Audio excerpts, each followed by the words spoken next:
everyone. Thanks for coming to hang out with me today. I have something I've been kind of hiding from you. I have a little bit of a problem, and I think most crafters actually have this problem. When I go to the Dollar Tree and I see something wooden, I have to buy it. And over the past couple years, I've been collecting a lot of wooden objects from the Dollar Tree, and I have them in a bunch of totes. So today, I am going to show you the totes, and my plan is I am going to craft whatever projects I make today.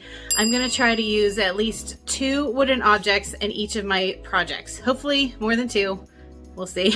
Two's my base layer. We'll see if I can build it up from there. Let me show you the totes. I have 4 big storage totes that I've been trying to organize all of these wooden items in. I have one tote that has random words and other pieces that I didn't really know how to categorize. I had another tote that has a bunch of box art and some wooden houses. I have another one that has pallet type things and crates and trays. And then I have a 4th one that just has a whole collection of flat signs that I've been hoarding onto that I can't seem to use. It has become a real problem. Now that I've let you in on my secret, I'm going to get started digging through these totes and see what kind of hidden treasures I can find. And speaking of hidden treasures, I do want to take a quick second to thank today's sponsor, which is June's Journey.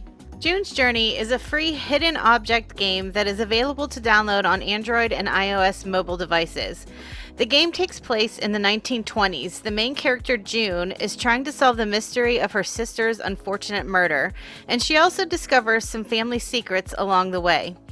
Murder mysteries are my favorite type of book to read, so naturally I love playing this game and looking for the hidden objects.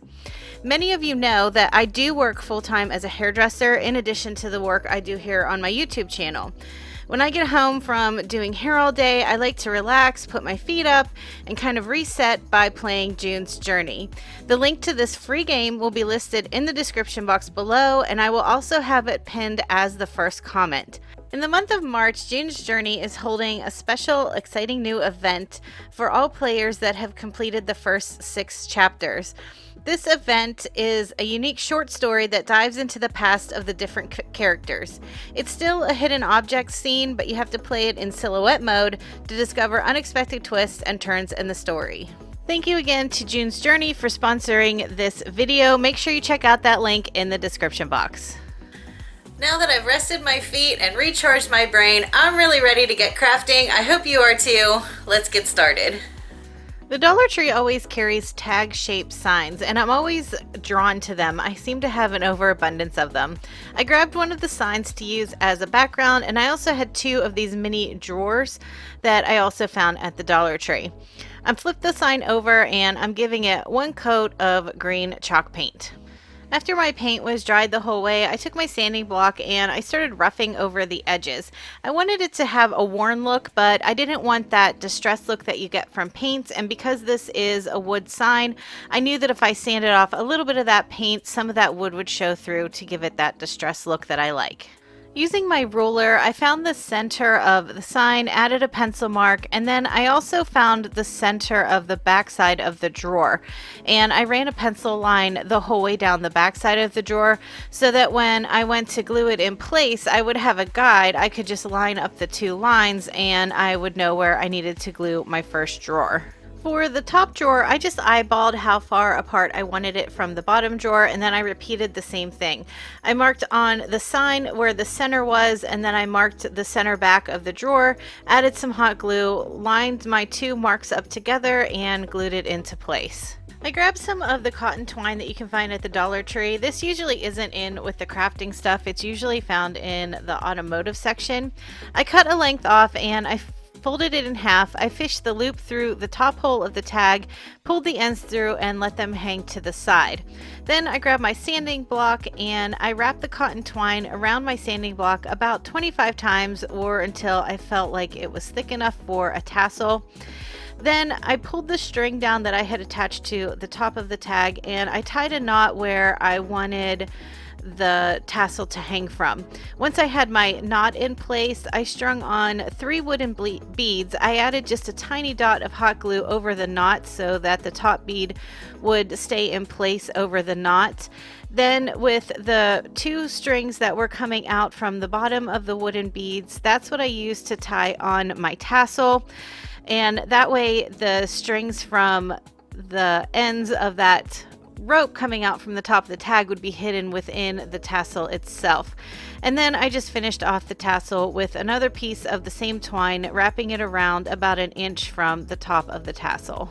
In order to make sure there wasn't too much weight in each of the drawers, I put a big chunk of floral foam inside first, and then I added some of the decorative white rocks that you can find at the Dollar Tree. Once I had the surface of the floral foam hidden with the rocks, then I just tucked a succulent into each drawer.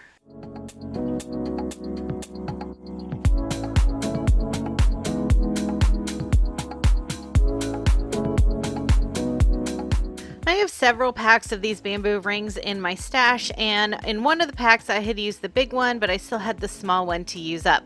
So in addition to that, I grabbed one of these larger pallets that I got from a Dollar Tree Plus section, and I'm going to use some macrame cord and some florals. I started by cutting 6-inch pieces of the macrame cord. I wasn't sure how many pieces I would need in total, so I would cut about a dozen at a time and just go from there. I took one of the 6-inch pieces of cord, I folded it in half, I fed the loop end of that piece through the ring, and then I pulled the 2 ends through that loop and pulled it tight. So it formed a slip knot around the bamboo ring.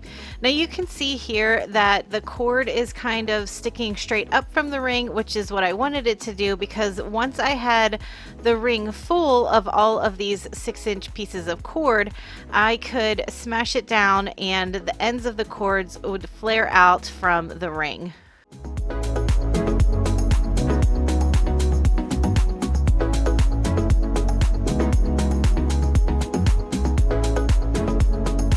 Now that all my cords are on my hoop, I just laid it flat on my work surface and flared all those little rope ends out. I used some hot glue on the underside of the ring to attach it to my palette. I didn't feel the need to stain or paint my palette. I liked the wood grain that was showing through on it, and I really liked the lightness and brightness of the cord with the lighter wood of the palette. But this is where you could customize it to fit your style. You could stain or paint the palette any color you wanted, or you could leave it plain and switch up the color of cord that you use to tie onto the ring.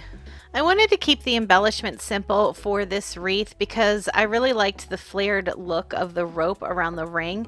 So I grabbed 2 pieces of greenery out of my stash. I hot glued the 2 stems together, and I used a piece of clear tape just to secure it. And I curved the stems just a bit so it would match the curve of the ring. Then I took some thicker jute cord. This is the one I get from Walmart. It's a bit thicker than the one you can find at the Dollar Tree. I tied it around one end of the center of the 2 pieces of greenery, and I wrapped it around the center several times so that it would have a nice thick chunky look in the center. And then I just needed to hot glue it to the base of the wreath. To complete this project, I used another length of that same macrame cord, and I hot glued it on the back at the top to use as a hanger. I always like to secure my cords with tape also. It just adds an extra layer of security.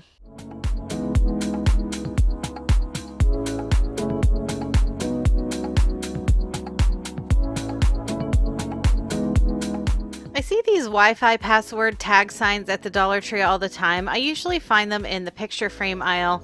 I grabbed 2 of them, plus 2 packs of these wooden cubes and a pack of the giant craft sticks that I get at Walmart.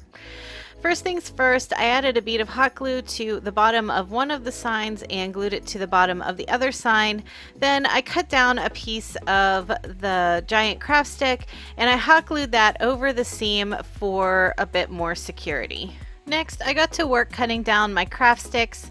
You know, I always love to cut craft sticks with my paper trimmer. It's just the easiest way for me to get a nice even cut.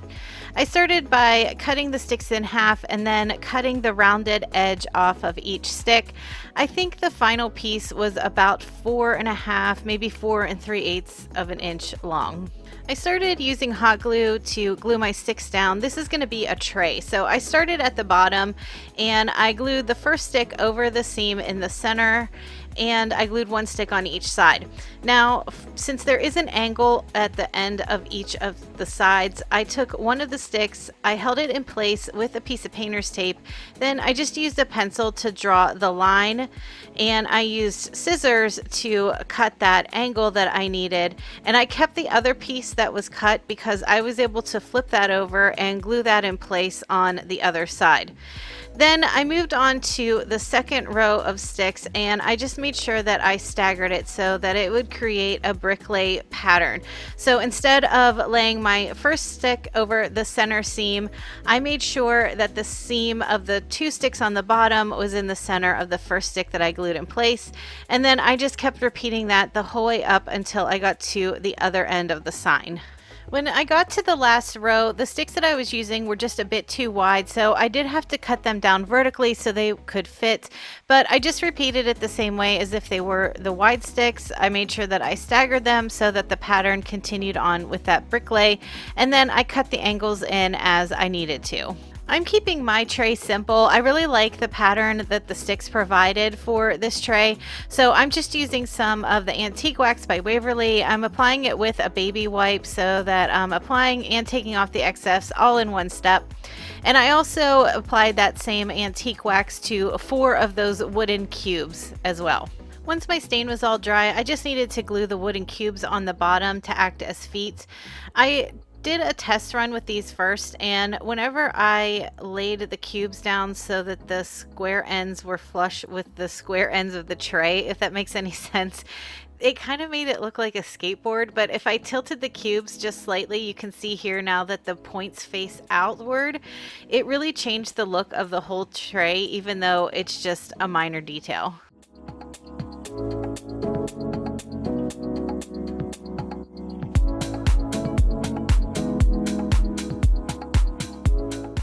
The Dollar Tree always has different types of wooden houses out for the different seasons and the different holidays. I have a ton of them, so I grabbed 3 that I thought would look nice grouped together. I'm also going to use one of these adhesive cork sheets that you can find in the Crafter Square section. For the first house, it had a few little pieces on it. That's just a foam sand dollar. I was able to get that off pretty easily. I didn't mind this roof piece so much. I didn't really care for the color, and I figured if I pulled it off, it would be easier to apply the cork sheet if it wasn't on there. And it actually came off pretty easy just using my scraper tool.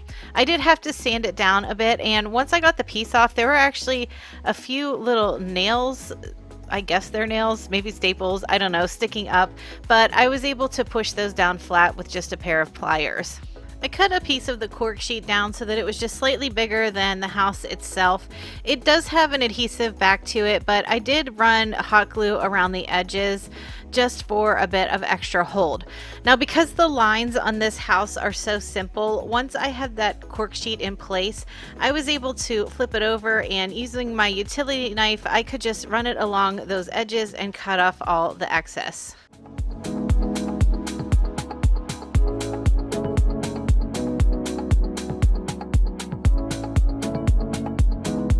Like I mentioned, I didn't care for the color of the little roof piece that was on this house, but that was a quick fix. I just gave it a quick coat of white chalk paint. I didn't love the pattern that was on the inside of this medium-sized house. With these houses, I've noticed it's pretty easy just to pop the back side of them off. I took it off and removed some of the excess paper. I gave it a sanding here and there where there was a little paper sticking out. And then I liked the frame itself, so I just added a quick dry brush of some white paint all around the edges of this house. I got lucky with the back of this house because when I flipped it over, it still lined up with the frame okay. Sometimes they're a little off and it doesn't quite work out that way, but this time it worked in my favor. So I gave it one quick coat of white chalk paint. I wanted to add just a simple ticking stripe to the one side of this house. I started with a piece of painter's tape and I laid it down, then I laid 2 more pieces on either side and pulled up that original centerpiece that I had put down first. I gave that 1 coat of green chalk paint and pulled the tape up right away. But I had to make sure that this paint was really dry before I moved on to the next 2 stripes. Once my paint was nice and dry, then I used that same painter's tape and I overlapped that stripe that I had just painted, and I laid another piece down so that it basically created a pinstripe on either side of the big stripe. And then once I had all of that painter's tape in place, I was able to paint those thinner stripes with the same green color. Now I needed to get these houses put back together. I used some hot glue. I ran it along the edges of the backing for the framed house. I attached the frame, and then I used some hot glue on the roof piece for the cork house and just glued that in place as well. You could leave these houses separate and just group them together wherever you're going to display them, but I decided to keep mine together, so I did run some hot glue along the back of the framed house and hot glue it right to the cork house. Now for the smallest house, this is a picture frame, so I didn't want to glue this one onto the other 2 because I wanted access to change out the picture, but I didn't need the little kickstand that came with it, so that was pretty easy to pop off. And then because I do plan on putting a picture of my dogs in this little house, I did cut a paw print out with my Cricut and applied it right to the top of this frame.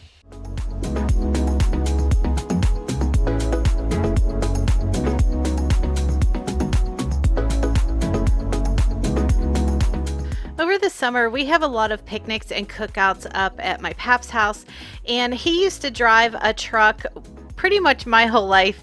It was a 63 Ford and it was green, and he loved that truck, and so I wanted to take these 2 truck cutouts that I had in my stash and create a condiment caddy that I could take up to the picnics and cookouts at his house.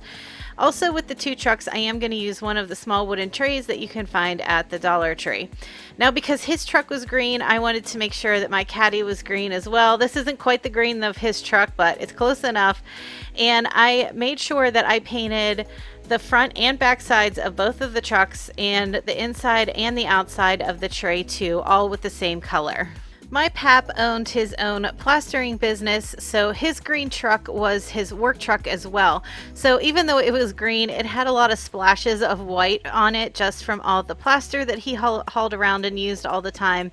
So I took a chippy brush and some white chalk paint and I dusted it all over the edges of both the trucks and the tray itself.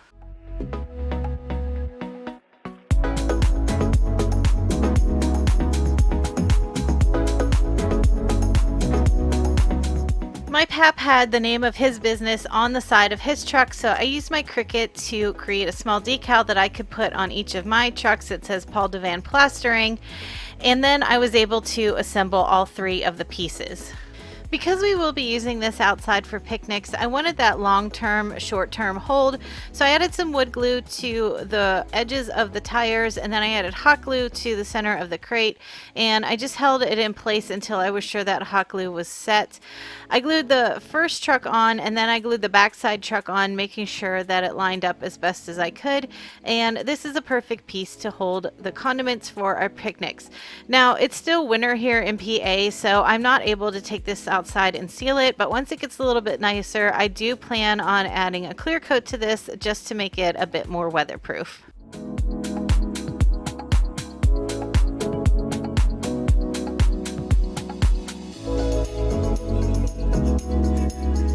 Thanks for coming to hang out with me in the craft room. I'm really excited about all the wood pieces that I was able to use up.